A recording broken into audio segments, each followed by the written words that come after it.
Okay. This is an interview with Mr. Carlson Booth. Today's date is February 9th, 2006, and the interview is being conducted at the Virginia Holocaust Museum by Marie Potosny. The videographer is Chuck Weisenhofer. Mr. Booth, will you please tell us your full name? My name is Carlson F. Booth. And you go by a nickname? I have a good nickname called Jack, and the reason I have Jack is because people can't go remember this name Carlson. It's a little different in most places. Okay. And how old are you? I'm 85 years old. And when were you born? I was born June the 3rd, 1920. Where do you live now? I live in Harrisonburg, Virginia. Is that where you were? Is that the town in which you were born? No, I was born in Fincastle, near Fincastle, Virginia, which is over in Botetourt County in that date. How many brothers and sisters do you I have? have 3 sisters. Are One of them, I'm the oldest, and they are both younger than I am. The one lives in Gettysburg, Pennsylvania, and one lives in Lynchburg, Virginia. So all your siblings are still living? Yes, they are. Wow. And what are the names of your parents? My names of my parents were Henry Clinton Booth, who was a veterinarian, and June Myrtle. Her maiden name was Bohon, B-O-H-O-N. And what did they do for a living when you were growing Well, up? my father was a veterinarian, as I said, and my mother was the best mother in the whole world.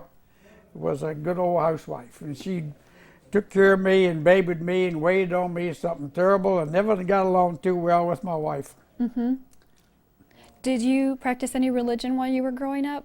No, I didn't never practice religion. I just came what was natural, and I was indoctrinated into the Episcopal Church. And after I got married, and my wife was a Methodist, and that's where I wound up. What was the town in which you grew up? Was it a farm town? Well, the town where I grew up was, my father, as I said, was a veterinarian. We moved right often, and I lived in a lot of different places, and most of my time was in Roanoke, Virginia, and there was where I went to a lot of the schools and in different places like that.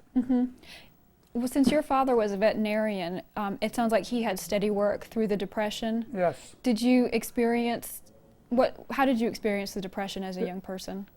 Depression, since my father was a veterinarian, like you said, depression wasn't all that bad. A lot of times when he would get on calls to go out into the country to look at cattle and stuff, and for that farmer would generally have something to eat. Sometimes you traded the money compensation he was supposed to get to bring home something to eat. We had chickens and vegetables out of the garden and meat of some sort, and it wasn't all that bad. I ate a lot of beans that year too. Those couple of years out of our garden, the best beans that ever was in the world, I reckon. My mother got pretty good at knowing how to fix them too. Now, to this day, I cannot eat a green bean. Because you had so many? I had too many at one time. Yeah. Yeah. Do you remember seeing other people or having friends who struggled with poverty during that time? Yeah, but not real bad. It was on the, didn't see any handouts and this sort of thing, but poverty was right through most of the regions we were in, and people survived somehow or other. There's a lot of good friendships involved too. A lot of people helped other people, with some that had more than others, and helped one another.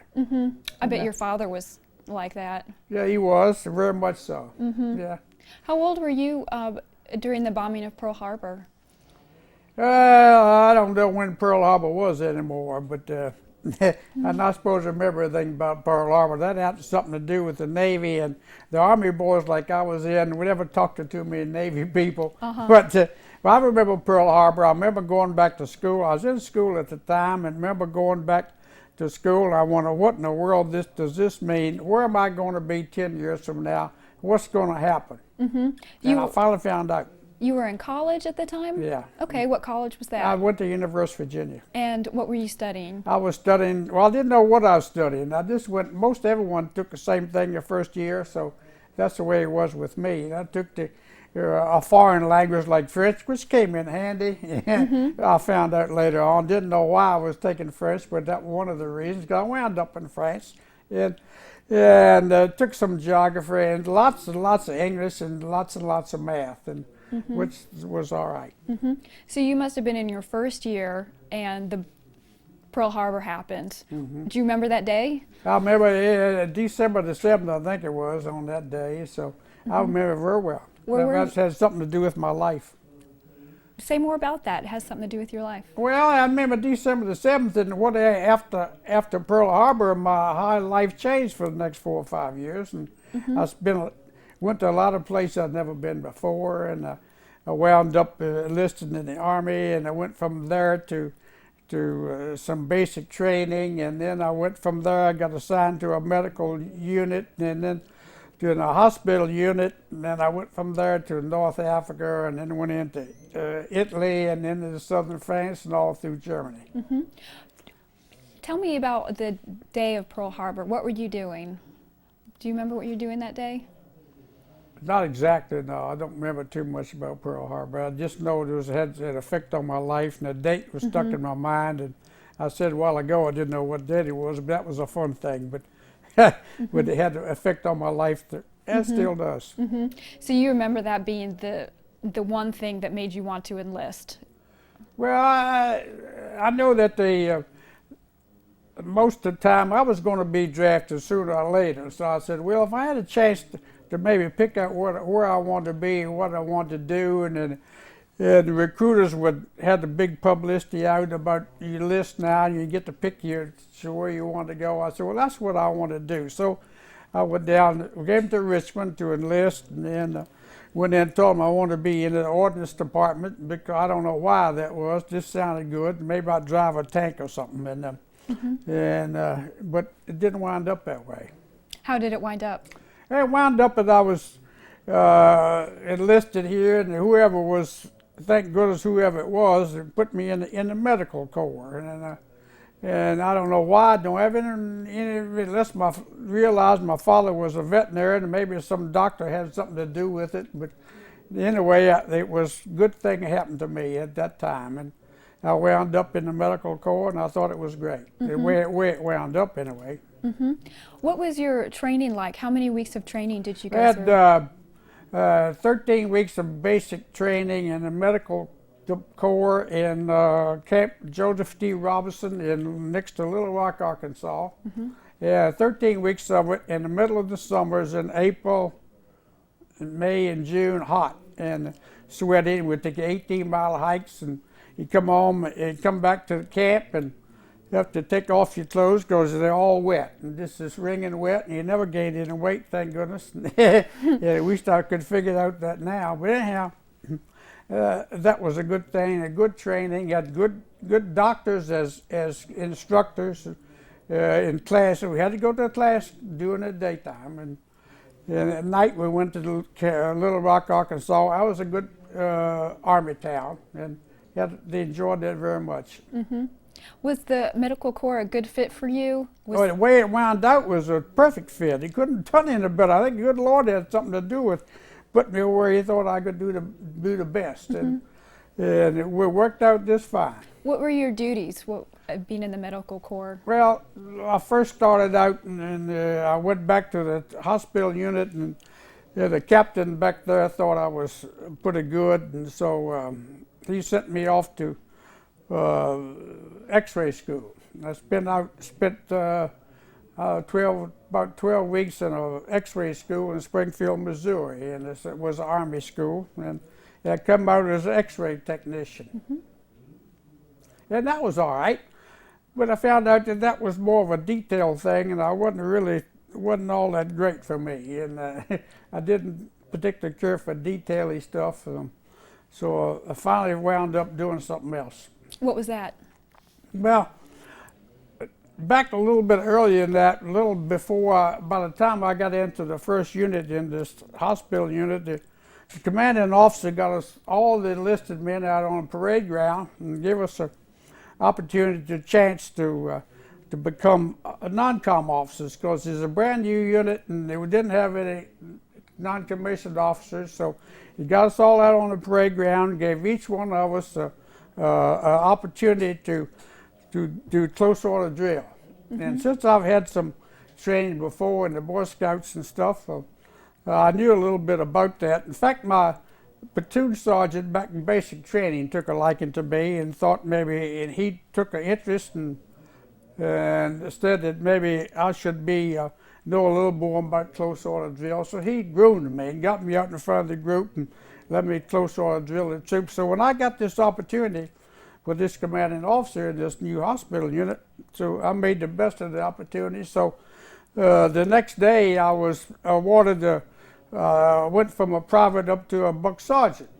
I jumped 2 grades and Wow. put me in charge of a barracks, and I thought I was really something. I had just 3 stripes on my arm, and you know, I was king of the walk that day for the rest of the time. So from then on, I just took an interest in getting along with people, and which I was pretty good at anyway. So that was one of my good things about the Army. So you went from a private to a sergeant in I one did. day? Wow. One day, one jump. Yeah. And now that is the ranking in which you left the Army finally? In all the years after that, I jumped up 1 more grade. And well, I went from a sergeant technical grade because I was an X-ray technician. But then later on, I got out of the X-ray department and got into where I belonged, and I got to be a staff sergeant, which is one sergeant with a 1 rocker underneath there. Okay. And I didn't get an opportunity. In fact, I turned down the opportunity to get a higher grade. But I liked what I was doing. Had an opportunity. The commanding officer put me in charge of the motor pool, which is in charge of all the vehicles, and we had 27 vehicles and some ambulances and stuff in this hospital. So that was the thing for me. It's where I belonged, and I had to own my own vehicle, and it worked. I could go when I wanted. The captain who was supposed to have been in charge of my transportation department left me alone. Didn't have really anybody overseeing me, so I could do particularly about what I wanted to do. So it worked out fine. When did you leave from the United States to go to Europe? It was I left April the 16th, 1942.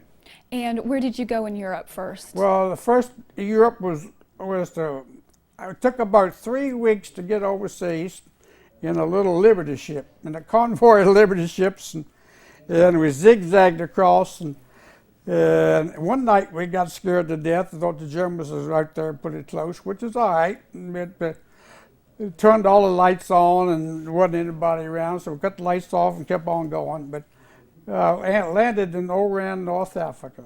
How did you think that the Germans were close to you? The loudspeaker came up and said they thought maybe there was a submarine out there close to us. And so all the lights come on, we got above deck and brought everybody above deck. So if it did happen to sink us, wouldn't everybody get drowned? We could at least have a chance. Were you scared? No, not really. No. It didn't scare me. And I figured it was going to be all right, so it didn't scare me. You had a feeling that it would work out? Yeah, I got that good feeling. I was taken care of somewhere. And so then you went to North Africa, you said? Yeah, I went to North Africa, and it was a staging area, a place called Goat Hill. And anybody been to North Africa know where Goat Hill is. We stayed out there in the staging area for a couple of weeks, and then finally that was over with. We just had the stage there until we waited on the invasion of Italy. And when that happened and started, and then we got on the ship and went to Italy. And then from Italy, where did you go through? Well, from Italy, we spent a little while in Italy, and we did some hospital, got to be functioning, and we took care of some patients. But on the way from Oran to Italy, we landed there close to Naples. One night we did get strafed by German planes. And I saw one plane come right up, we hit it right towards our boat and dropped one of those bombs, just missed it very, very close. And we were up on deck that time. I was a little worried about that one. That was pretty close. But anyway, we got to where we were going, and everybody got off, and we performed our duties as a hospital unit, and the Army moved on up through Anzio and across the river up there, and went on up through, so the hospital didn't go any further up into Italy, except right there close to Naples. Since you were part of the medical corps, you were getting to see perspective of the war, though, is very different and unique. What was your impression of the war as you were seeing people come in with injuries or? Well, of course, being, I don't know how to answer that exactly, except I knew the war was there. I could hear the guns going off, and I could see the ambulances coming in, and I could see our patients with the GIs were coming in there with the legs missing and, you know, hollering and screaming and blood all over everything. I knew it was kind of bad, but after a while you seem to get immune to all this suffering real bad. And it didn't seem to have an effect on you that maybe some other things would have. Mm-hmm. Mm-hmm. So that's the best I can answer that one. I think you answered it great. Now, by 44, you were already in Germany. The forces had pushed the German army west or eastward. So tell me a little bit, did you know anything about concentration camps while you were serving? Were these rumors going around about them, or did you know much about it? Yeah, well, see, when I was in the hospital unit, while I was at the position, I had my own radio. You got a radio from one of the German houses over here. People were kind enough to let us have two of them, let us have one. Mm-hmm. I had a radio in my tent and get to listen to the news every morning. So the news coming over the radio told us about the concentration camps. At the time, I didn't pay a lot of attention to it. And it just knew that they were there and the names of them, and didn't tell us much else about them except they had such things. And the news about concentration camps wasn't all that great, except we knew that they were there. Mm-hmm. Do you remember anything that they said about them? Like specifically, did you know that they were where they put people to exterminate them, or what was your impression of what a concentration? Not really. The information was rather scarce. We didn't know what was going on in the concentration camps. They took the Jewish population and brought them into these concentration camps because the German people somehow or other, no, not the German people, but one particular one, Hitler particularly wanted to exterminate one race, and they brought them into these concentration camps, and they wanted to, some of them didn't come out, would never explain why, what happened to any of that sort of thing. Can you tell me a little bit about the events leading up to how you got to Dachau? Oh yeah, I'll be glad to. But just as part of my duties with this hospital unit and my position in there as head of the transportation department, it was our responsibility to move people move the hospital too, but to move people in. And our hospital unit was a MASH hospital type thing. An evacuation and MASH means the same thing, I believe. Our patients there could only get a certain care up to a certain point. And we had to move some to a larger hospital unit at times. So it was my responsibility then to provide the vehicles to get them from one place to another. So at this particular time, our hospital was in Darmstadt, Germany, and we had to move some of these patients who had received as much care as we could give them to a larger general hospital, and the closest one was in Munich, which is the southern part of Germany. So on the trip, I think we had about 3 trucks and I don't know, 25 or 30 hospital patients we had to move to this general hospital. And I had my little Jeep where I took them down through the hospital. We took the patients into the general hospital, and we let them in and had them registered and that sort of thing. And we turned the trucks around on our way back about 10 miles out the northern part of Germany. We saw a sign on the road that said Dachau. And since I was in front, I said, wait, something clicks here somewhere or other. So I stopped the trucks. We got out and had a meeting with the truck drivers, and we decided, well, Dachau is one of the concentration camps.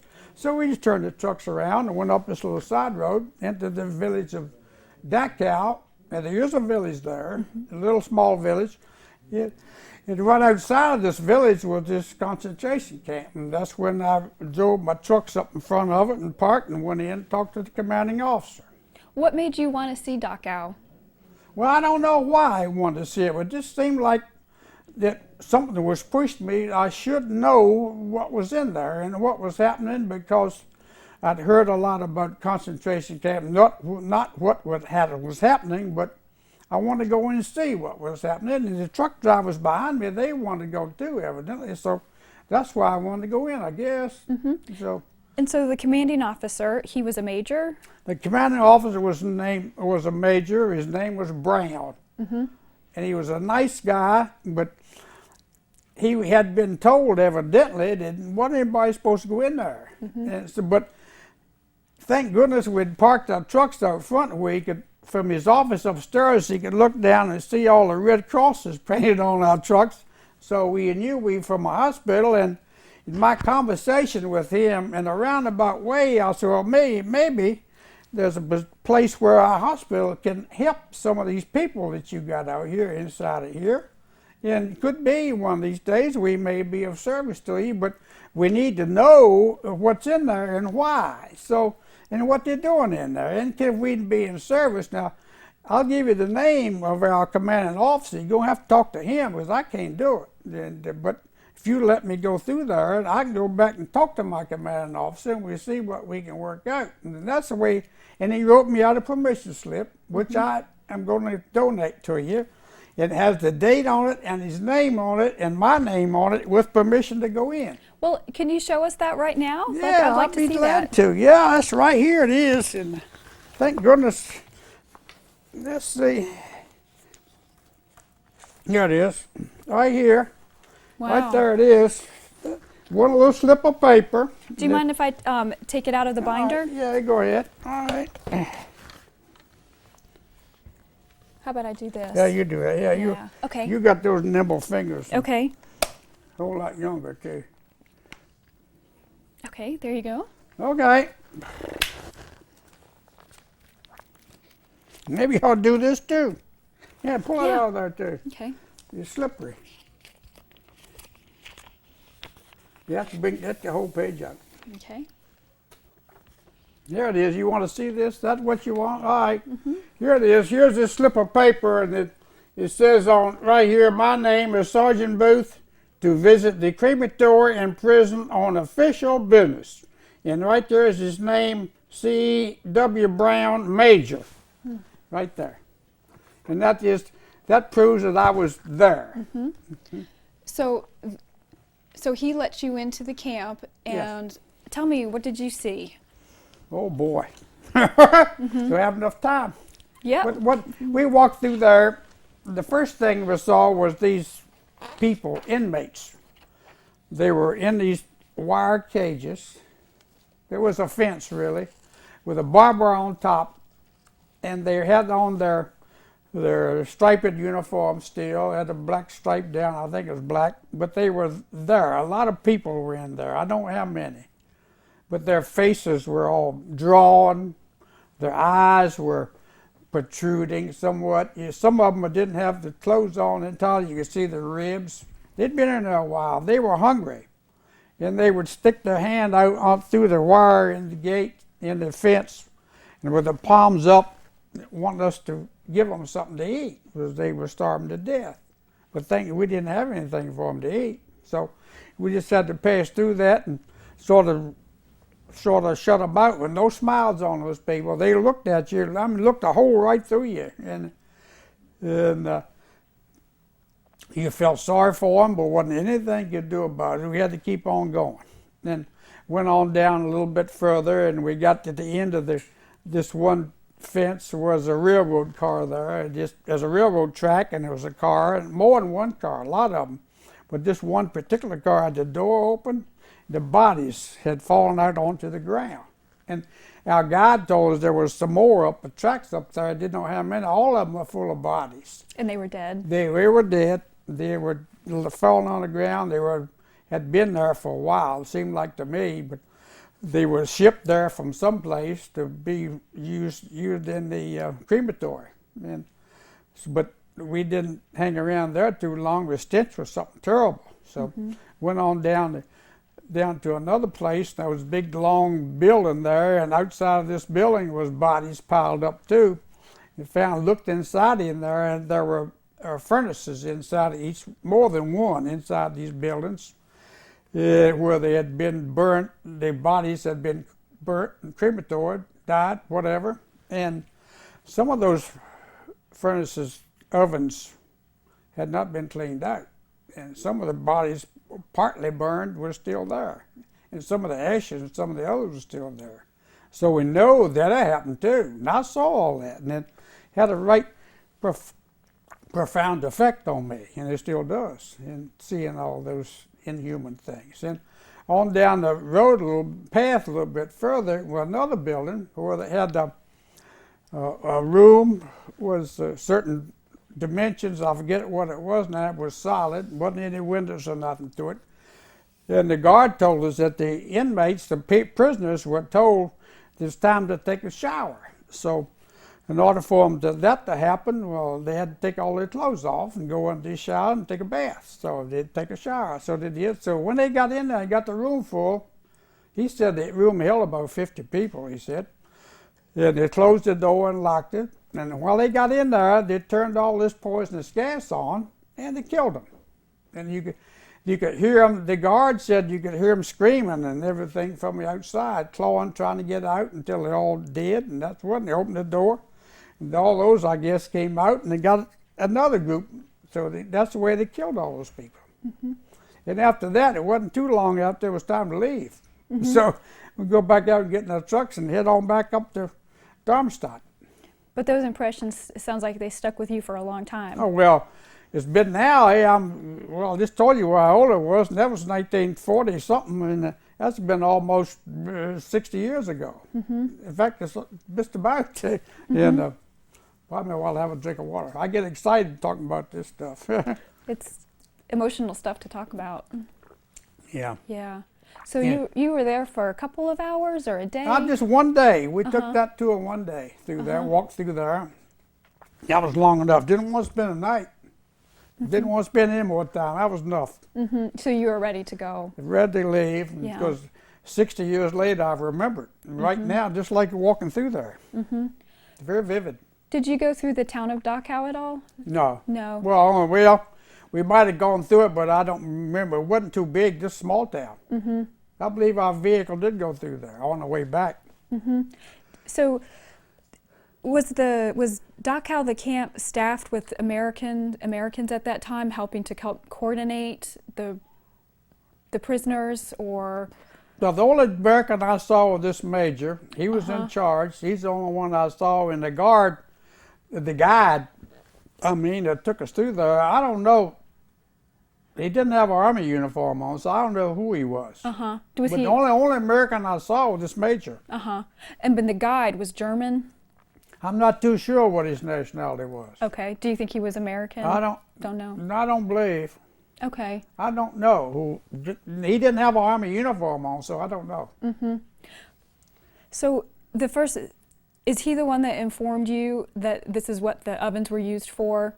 Would you have known what the ovens were used for if he hadn't told you, or?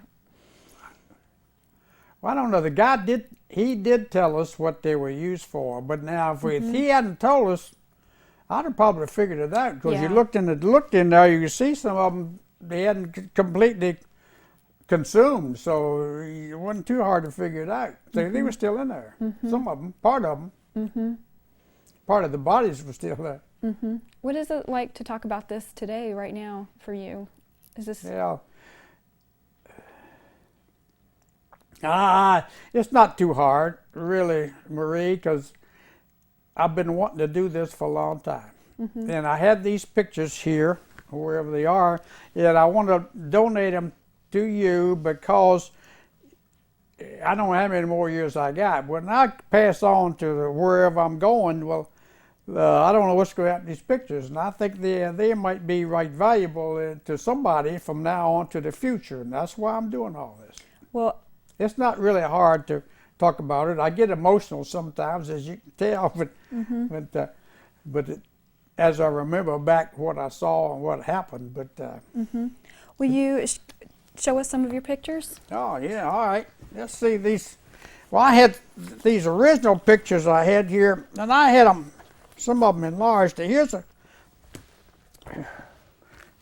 a letter that just to my parents that I put these pictures in and sent them back to hometown in Warrenton, Virginia, where I was living at the time. Just hold that up, Dave. All right, here's the, can you see that? All right, I hit them.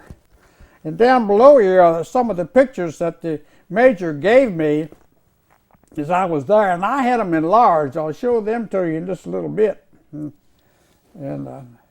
okay, all right, now we'll see.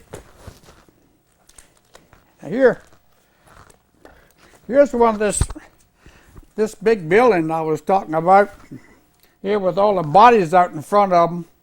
And the inside of there is where they had the crematory was, and where they were put them in there and consume them into ashes, and then they had to something, I don't know what they did with the ashes, but then they had to burn those up, and then there's some more out there.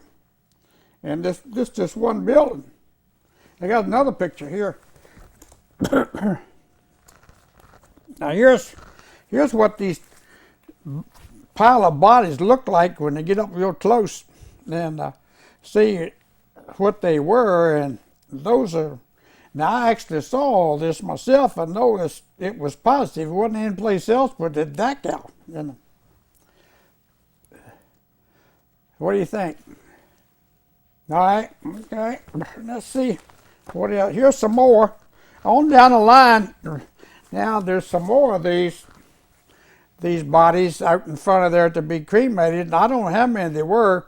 The guide told me at the time, but I don't remember. It was something like 60,000 or something people who had been burned up and cremated there at one time. But that was okay. Now let's see what I think that's. Well, one more. Here's some more bodies here as we go down. Now these are another pile of bodies that you can see there. They were lying out there in the open, and nothing covered them up or a hooting thing. And rather had that word come out. Yeah. Yeah. Okay. All right. Now I think I didn't get very many. Now for some reason, well, another one here, but just another pile of bodies right there. I don't know how many bodies you want to see, but they were all there, and there's a bunch of them. And they don't look there. Over down the bottom there, that's some other guy, but he wasn't a body. Well, it was a body too, but he's alive. Is that you? Yeah. You didn't see that? What? Where's that? Where are you in that pic? That's another deal. You don't have to. That's not part of. Shouldn't be in there really, but that's another picture, another time, another place. And I was up close to Bremerhaven, Germany. A commanding officer wanted to take a life photographer magazine. I want to take him on a trip to a place he wanted to go, and evidently this photographer had talked to our commanding officer and feed him a lot of stuff that he couldn't get from one place to another. So our commanding officer assigned me to take this life photographer places, and so I got my little Jeep and away we went. And I saw a lot of Germany here with that guy, and he took my picture. Now whether it showed up in the Life magazine, I don't know, but never did see it anyway. But that was taken. There's a date on there somewhere, but let's see what it says. June. That was taken in June 1945. Dates on there, and that's what amazed me about this picture more than anything else. The crease in my pants. I didn't realize that I had wore pants back after the war was over with a crease on them, but it happened. What else, Marie? The pictures that you just showed us are enlargements of pictures that the camp director gave to you. Yeah. And now you wanted to take pictures of your own, but he wouldn't let you. Is that correct? Yeah, I didn't have a camera either. Because they be sure you went in there that you didn't have a camera. They checked you over real good, and you don't nothing. You didn't have a camera, you didn't have a gun, you didn't have a knife, and any of this sort of thing. And where did you? It sounds like your unit moved on soon after you visited Dachau. Where did you go on from there? All right, we went to Dachau. Our unit moved from. Our unit was in Starnberg, Germany at the time, I think. No, excuse me. I'm going to back up a minute. Well, I'm getting ahead of myself. Our unit was in another place up in the northern part of Germany. Is when I'd moved all these patients down to Dachau, but our hospital unit had moved into Starnberg, Germany, at our hospital unit had at the time, and then, which was down south of Munich, just a little ways, nice lake down there and all this. And that's when we received a lot of these patients from Dachau, and when our hospital unit had moved down there to Starnberg, and at that time. And so, and our hospital unit had already moved down there, a nice place. The war was over, and we didn't have very many patients down there, except for the ones that came from this Dachau up there. And it was really relaxing time. We were getting ready. We had an idea we was getting ready to come home anyhow. So it was really a nice place. How did you treat patients from Dachau differently than regular GIs? You know, it's hard for me to answer that because I wasn't really involved in the care of the patients. Only thing I didn't heard that they were there, and I knew that maybe way back there somewhere I may have had something to do with it. I'm not too sure. I can't prove that. But I wasn't involved in the hospital care per se and the tents and stuff. I knew they were getting good care because we had good people in our hospital unit. When were you finally discharged?